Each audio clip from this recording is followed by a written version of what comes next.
How often do you hear, "You don't remember jack shit"? Remember we went out for ice cream last night, you old fart? That's right. Our memories are frequently distorted. You don't believe me?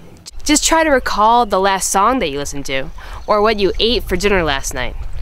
It's rather difficult, isn't it? When I was 19 years old, I wanted to see what it took to become a police officer. Police and detectives are trained in the art of careful observation, because that would lead them to the next clue. To become a police officer, you take an exam where you read several paragraphs and then you're asked questions to recall mundane details like what color t-shirt was the subject A wearing, or what color eyes did they have? Were they married? Were they involved in the community?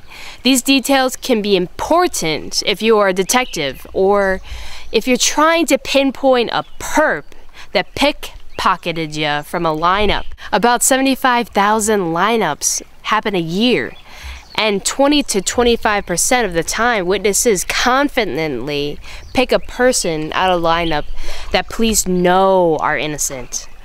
Eyewitness identification is a leading cause of wrongful conviction. After DNA testing became widely used, 75% of eyewitness identification turned out to be faulty.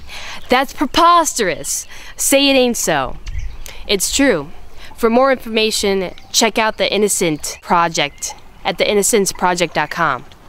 So what causes human memory to produce distortion like this? And how can we trust in our memories again?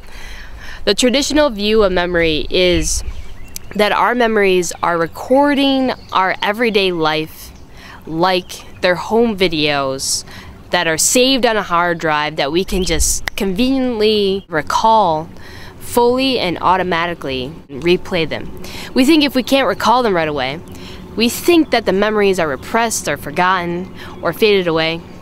But if that were the case, it'd be really hard to explain why so many people are wrongfully and confidently selecting people in a lineup where they claim that they vividly and clearly remember this person that they pick. Today, we rethink memory. From Hugo Munsterberg, who is German, he fashioned the theory of memory, which was all sparked from a very confident testimony that he personally gave at a court case. And then he realized well after the court case that most of his answers were wrong.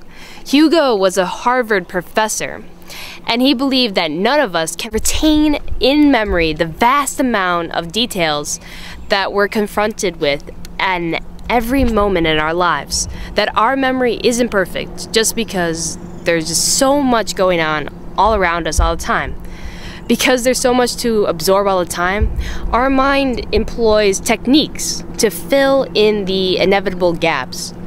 These techniques Hugo talks about is that we rely on our current expectations, or more generally, our beliefs, and our prior knowledge to fill in the inevitable gaps that happens. As a result, when our expectations, beliefs, or prior knowledge is at odds with the actual events, our brains can be fooled. We generally remember the general gist of things that went down, but when pressed to recall details, we inadvertently and unconsciously fill in the gaps that make up things, even if it's unintentional.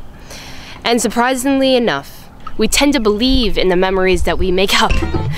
If you want more on memory and memory distortion, check out these next videos.